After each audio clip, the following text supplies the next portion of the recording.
বিসমিল্লাহিররহমানিররহিম। আসসালামু আলাইকুম প্রিয় শিক্ষার্থীবৃন্দ, আশা করি তোমরা যে যেখানেই আছো ভালো আছো, সুস্থ আছো।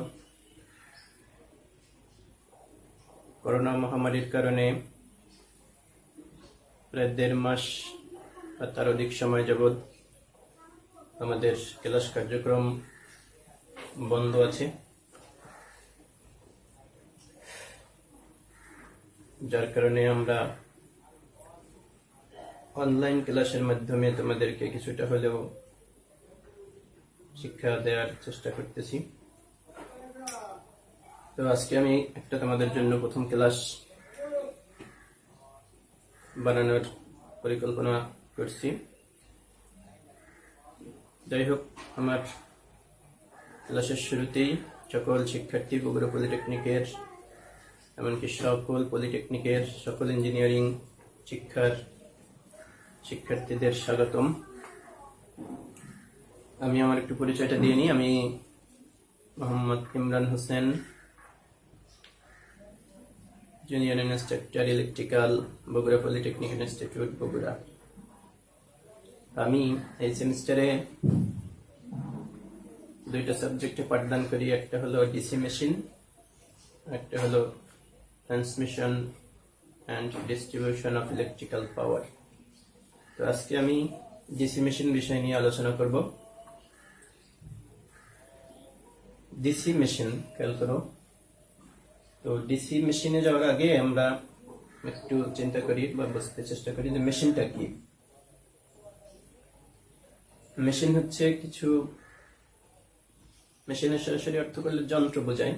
তো একাধিক যন্ত্রাংশের সমন্বয়ে গঠিত কোনো বিশেষ যন্ত্র, যেটা দিয়ে সহজেই কোনো কার্য সম্পাদন করা যায়।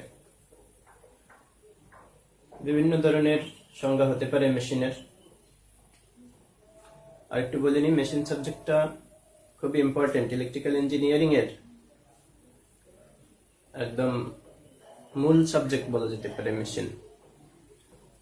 কারণ মেশিনের উপরে বেস করেই আসলে সব অ্যাপ্লায়েন্স গুলো চলে, মেশিনের দ্বারাই। কারণ ইলেকট্রিসিটি জেনারেট করতে হলে জেনারেটর দরকার, মেশিন। আবার ম্যাক্সিমাম অ্যাপ্লায়েন্সে দেখবে মোটর চালিত একটা মেশিন, অথবা ব্যাটারি অথবা ট্রান্সফরমার থাকে, সবগুলোই মেশিনের আওতাভুক্ত। তোমরা খেয়াল করবা, যারা মুভি দেখো, 3 ইডিয়টস মুভির ভিতরেও দেখছো তোমরা মেশিন নিয়ে আলোচনা। ওখানে আমির খান তার চেইন দিয়ে দেখাচ্ছিল একটা মেশিন। যাই হোক, ওটাও একটা মেশিন। আমরা যেহেতু ইলেকট্রিক্যাল মেশিন নিয়ে আলোচনা করব।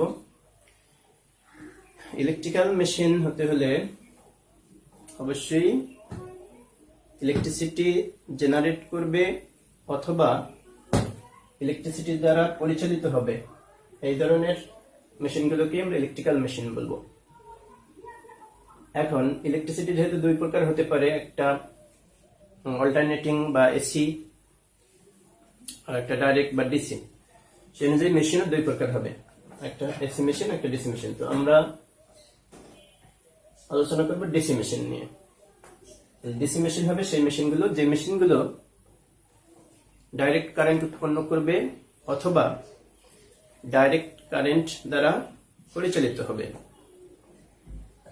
যেমন ডিসি জেনারেটর, ডিসি মোটর বা ব্যাটারি। এখানে খেয়াল করো, আমি বোর্ডে আগে থেকে লিখে রাখছি ডিসি মেশিন। ডিসি মেশিনের মধ্যে battery, DC generator, DC motor. আমাদের পাঠ্য বইয়ে প্রথম দিকে এই ব্যাটারি নিয়ে আলোচনা আছে, অর্থাৎ কারিগরি বোর্ডের সিলেবাসের অনুযায়ী যে বইগুলো করা হয় সেই বইয়ে ব্যাটারি আছে, তারপরে ডিসি জেনারেটর আছে, তারপরে ডিসি মোটর আছে। আমি সবসময় ডিসি জেনারেটর থেকে আলোচনা শুরু করি, কারণ হচ্ছে ডিসি জেনারেটর ইম্পর্টেন্ট বেশি। ডিসি জেনারেটর বুঝলে ডিসি মোটর সহজ হয়ে যাবে। আর ডিসি জেনারেটর বা মোটর থেকে যে কোনো পরীক্ষায়, এখানে ফাইনাল পরীক্ষায় তো প্রশ্ন হবেই একাধিক, ডুয়েট এডমিশন বা যেখানে চাকরির পরীক্ষায় তোমার এই ডিসি জেনারেটর এবং মোটর থেকে একাধিক প্রশ্ন হয়, এমনকি বিএসসি করতে গেলেও আবার এগুলো দরকার হবে। যাই হোক, এজন্য আমি ডিসি জেনারেটর ফার্স্ট করাবো। দেখো তাহলে জেনারেটর, ডিসি জেনারেটর, জেনারেটর মানে উৎপন্ন করে, এরকম কিছু একটা বোঝায়, যে জেনারেট করে বা উৎপন্ন করে। কি উৎপন্ন করে? Electrical power. তাহলে ডিসি জেনারেটর হবে যে মেশিন বৈদ্যুতিক পাওয়ার উৎপন্ন করবে, অর্থাৎ যান্ত্রিক শক্তিকে বৈদ্যুতিক শক্তিতে রূপান্তর করে যে মেশিন, সেটাই হলো জেনারেটর। এখানে বৈদ্যুতিক শক্তিটা যদি ডিসি হয় তাহলে সেটাকে আমরা বলবো ডিসি জেনারেটর। তার মানে আমরা বলতে পারি যে মেশিন মেকানিক্যাল এনার্জি বা যান্ত্রিক শক্তিকে ডাইরেক্ট কারেন্ট বা ডিসি কারেন্টে রূপান্তর করে, সেটাই হচ্ছে ডিসি জেনারেটর। ব্যাটারি আর মোটর আমরা পরবর্তী নেক্সট ধাপে ধাপে আলোচনা করব, তখন এর সংজ্ঞাগুলো আমরা আলোচনা করব। তাহলে দেখো ডিসি জেনারেটর প্রধানত 3 প্রকার হয়ে থাকে। প্রথমে এখানে আছে ম্যাগনেটো জেনারেটর, তারপরে self excited generator, separately excited generator. দেখো জেনারেটর বুঝতে হলে আমাদের একটু ম্যাগনেট বুঝতে হবে, চুম্বক। চুম্বক ছাড়া আসলে জেনারেটর হয় না। ব্যাটারি ছাড়া অন্য অল্টারনেটর হোক, জেনারেটর হোক, অবশ্যই চুম্বকের একটা বিষয়। চুম্বক এবং ইলেকট্রিসিটি একদম মানে একটার সাথে আর একটা খুবই রিলেটেড, একটা ছাড়া আর একটা কখনো কল্পনা করা যায় না। তো ম্যাগনেট বা চুম্বক 2 রকম হতে পারে। একটা পার্মানেন্ট ম্যাগনেট, যেটা হচ্ছে লোহা বা এই ধরনের পদার্থ, অর্থাৎ চুম্বক জাতীয় পদার্থগুলো বিশেষ প্রক্রিয়া ঘর্ষণের ফলে অথবা একটা বড় শক্তিশালী চুম্বকের সাথে অনেকদিন লাগাই রাখার ফলে যে চুম্বক হয়, বা প্রকৃতিতে যে চুম্বক পাওয়া যায়, সেই চুম্বককে বলা হয় পার্মানেন্ট ম্যাগনেট। আর একটা চুম্বক হলো বৈদ্যুতিক চুম্বক বা ইলেকট্রিক ম্যাগনেট, যেটা আমরা এই কোনো লোহা বা লোহা জাতীয় পদার্থ, অর্থাৎ চুম্বক পদার্থ, ম্যাগনেটিক ম্যাটেরিয়ালসের উপরে কয়েল পেঁচানো, তো তোমার তার পেঁচিয়ে যদি ওর ভিতর থেকে বিদ্যুৎ প্রবাহিত করা হয়, তাইলে ওই ম্যাগনেটিক ম্যাটেরিয়ালসটা বা লোহার দণ্ডটা চুম্বকে পরিণত হয়। তবে এই চুম্বকের চুম্বকত্ব থাকে যতক্ষণ এই তোমার বিদ্যুৎ প্রবাহিত হয়, ওই কয়েলের মধ্যে থেকে বিদ্যুৎ প্রবাহ সচল থাকে। বিদ্যুৎ প্রবাহ বন্ধ করে দিলে চুম্বকত্ব বন্ধ হয়ে যায়।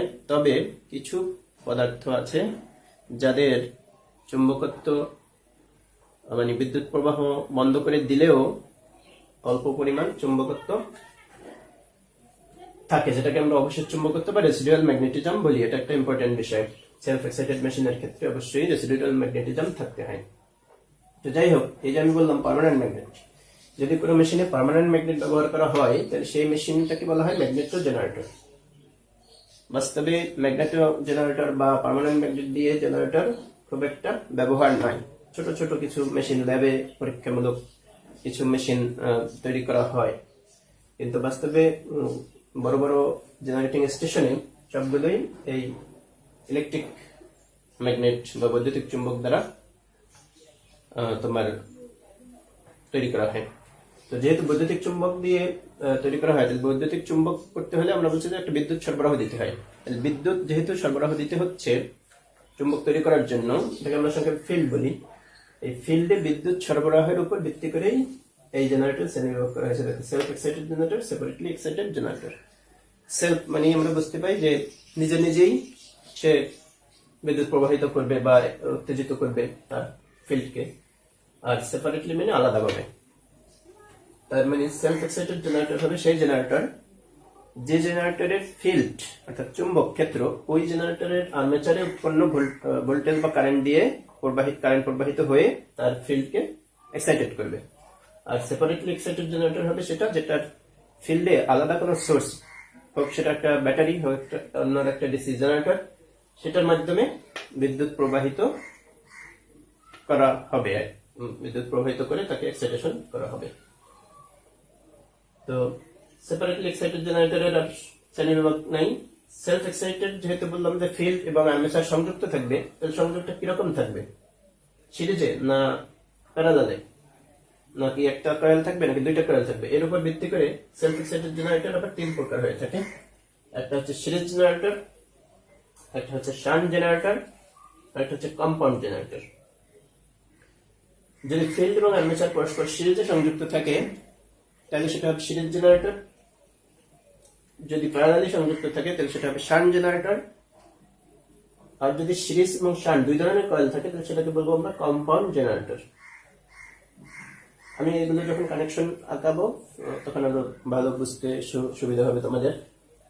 এরপরে দেখো কম্পাউন্ড জেনারেটর দুই প্রকার হতে পারে, একটা শর্ট শান্ট কম্পাউন্ড জেনারেটর আর একটা লং শান্ট কম্পাউন্ড জেনারেটর, অথবা যেটাকে কিউমুলেটিভ কম্পাউন্ড এবং ডিফারেন্সিয়াল কম্পাউন্ড জেনারেটর বলে। তো যাই হোক, এই হলো আমাদের মোটামুটি ডিসি মেশিনের শ্রেণী বিভাগ। এখন আমরা খেয়াল করো এর ফিগার গুলো একটু এঁকে দেখেন। তোমাদের কানেকশন ডায়াগ্রাম খুবই ইম্পর্টেন্ট, খুবই ইম্পর্টেন্ট। আমাদের মেশিন খুবই ইম্পর্টেন্ট একটা বিষয়, যার কারণে আমি এই ক্লাসগুলোর উদ্যোগ নিয়েছি। হয়তো তোমরা নিজেরা পড়ে পাস করে যাইতে, ভালো স্টুডেন্ট যারা তারা ভালো রেজাল্ট করতে, কিন্তু অনেক কিছু বুঝতে পারতে না। কিন্তু এটা বোঝার বিষয়, মেশিন অবশ্যই বুঝতে হবে।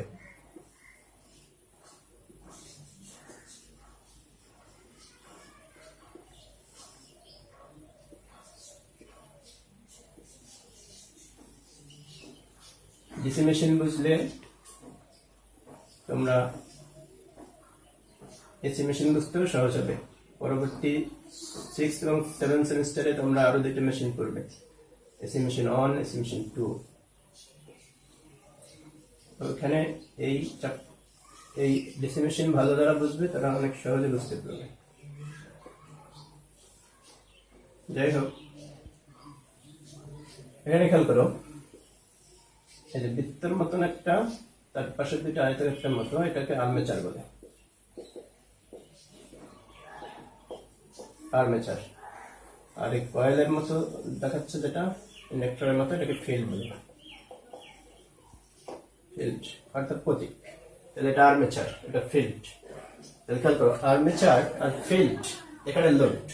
জেনারেটর অবশ্যই সার্কিট কমপ্লিট করতে হলে এটা ধরো পজিটিভ ব্রাশ, নেগেটিভ ব্রাশ, অবশ্যই লোড দিতে হয়। সরাসরি পজিটিভ নেগেটিভ একত্র করলে কি হবে? শর্ট সার্কিট হয়ে যাবে। লোড হিসেবে এখানে হতে পারে একটা মোটর, হতে পারে টিভি, বাল্ব, যে কোনো কিছু হতে পারে। তো খেয়াল করো, এখানে আর্মেচার এবং এখানে ফিল্ড পরস্পর সিরিজে সংযুক্ত আছে, তার মানে এটা একটি সিরিজ জেনারেটর।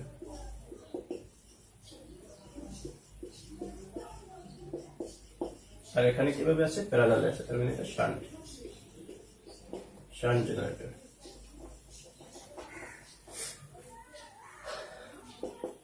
খেয়াল করো, এখানে কিছু বিষয় আমাদের লাগবে অঙ্ক করতে গেলে। এখানে যে ভোল্টেজটা উৎপন্ন হবে এটাকে আমরা বলবো ইজি, জেনারেটেড ইএমএফ বা উৎপন্ন ভোল্টেজ। এখানে আর্মেচারের নিজস্ব একটা রেজিস্ট্যান্স থাকবে, এটাকে আমরা বলবো আর্মেচার রেজিস্ট্যান্স আর এ। এই ফিল্ডের একটা রেজিস্ট্যান্স থাকবে, সিরিজ ফিল্ড যেহেতু, এটাকে দেবো আমরা আরএসসি, অর্থাৎ সিরিজ ফিল্ড রেজিস্ট্যান্স। এখানে যে কারেন্ট প্রবাহিত হবে আর্মেচারে দিয়ে, এটাকে বলবো আইএ, আর্মেচার কারেন্ট। এখানে কারেন্টকে বলবো আইএসি, সিরিজ ফিল্ড কারেন্ট। এখানে কারেন্টকে বলবো আইএল, লোড কারেন্ট। যেহেতু সিরিজ, মূলত কারেন্ট সবগুলোই একই হবে। এর ভোল্টেজ এবং কারেন্ট ইকুয়েশন দরকার হবে যখন আমরা অঙ্ক করব, আমরা তখন এগুলো দেখবো। আপাতত শুধু কানেকশন ডায়াগ্রামটা শিখি। একইভাবে এখানে দেখো, এখানে যেহেতু প্যারালাল, কারেন্ট ভাগ হয়ে যাবে। এখানে আর্মেচার কারেন্ট এসে এখানে একটা কারেন্ট লোডে যাবে, একটা কারেন্ট এদিকে ফিল্ডে আসবে, আইএসএইচ। যেহেতু শান্ট ফিল্ড, আইএসএইচ দিয়ে প্রকাশ করলাম। এখানে একইভাবে আর এ, আর্মেচার রেজিস্ট্যান্স, উৎপন্ন ভোল্টেজ ইজি। এখানে শান্ট ফিল্ড রেজিস্ট্যান্স আরএসএইচ, কারেন্ট আসতেছে। তো এই হলো আমাদের সিরিজ জেনারেটর, শান্ট জেনারেটর। ভালোভাবে ফিগারগুলো মনে রাখতে হবে। ফিগারগুলো মনে রাখলে অঙ্ক করা সহজ হবে। প্রত্যেক চ্যাপ্টারে অঙ্ক আছে, প্রত্যেক চ্যাপ্টারে ফিগারগুলো কাজে লাগবে। 4টা ফিগার পারলেই হবে। Series generator, shunt generator. Separately excited সাধারণত অঙ্ক আসে না, আমরা দেখাই একটা। দেখো, এরকম একটা ফিল্ড থাকলো, এখানে আমরা একটা সোর্স দিলাম, যে কোনো সোর্স, আর এইদিকে আলাদাভাবে আর্মেচার থাকবে, এদিকে লোড থাকবে। খেয়াল করে এটা সেপারেটলি এক্সাইটেড। এখানে ফিল্ড এবং আর্মেচারের সাথে কোনো সংযোগ নেই, সরাসরি কোনো কানেকশন নেই, এই জন্য এটা সেপারেটলি এক্সাইটেড। সেলফ এক্সাইটেড মধ্যে এটা সেগুলো সিরিজ, এটা শান্ট, এই দুটো ভালোভাবে মনে রাখতে হবে। এরপরে দেখো কম্পাউন্ডের আবার দুইটা, একটা লং শান্ট, একটা শর্ট শান্ট। যদি এই চারটা ফিগার মনে রাখতে পারি তো সব অঙ্ক সহজ হয়ে যাবে। আর দুইটা ফিগার আমি আঁকাই জায়গায়।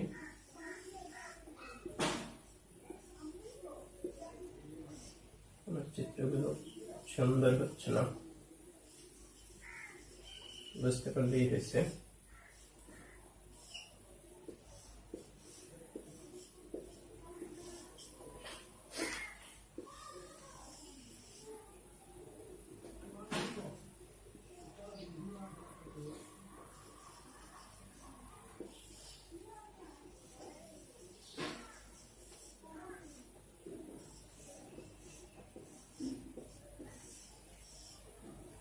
এখানে খেয়াল করো, দুইটাই কম্পাউন্ড, কারণ ডাবল ডাবল কয়েল আছে, এখানে একটা আছে, এখানে আছে, দুইটা ফিল্ড আছে, এখানেও দুইটা ফিল্ড আছে।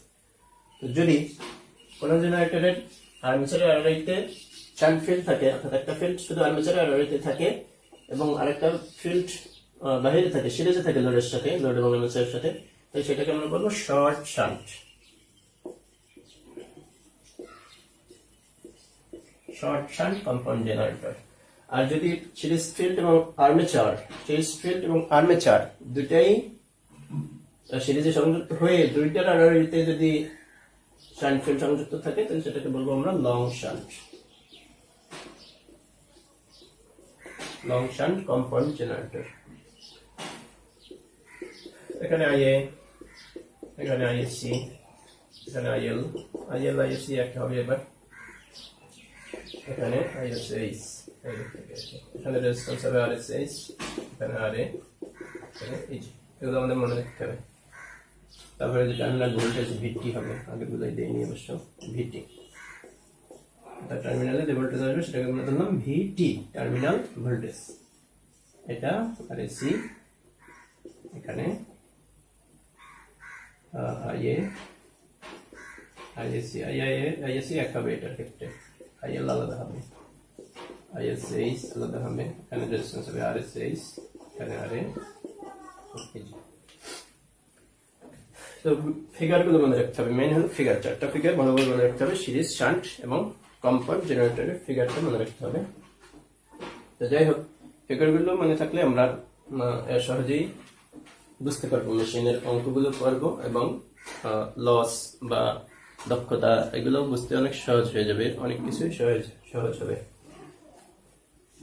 যাই হোক, আজকে যেহেতু ফার্স্ট ভিডিও, বেশি কিছু আলোচনা করলাম না। তোমরা যদি বুঝতে পারো, এর থেকে যদি সামান্য কিছু উপকার হয়, তাহলে আমি আরো নেক্সট ভিডিও বানাইতে উদ্বুদ্ধ হব। তোমরা অবশ্যই এটা দেখার পরে কমেন্টস করবে, জানাবে। যাই হোক, আজকে পর্যন্তই, সবাই ভালো থাকো।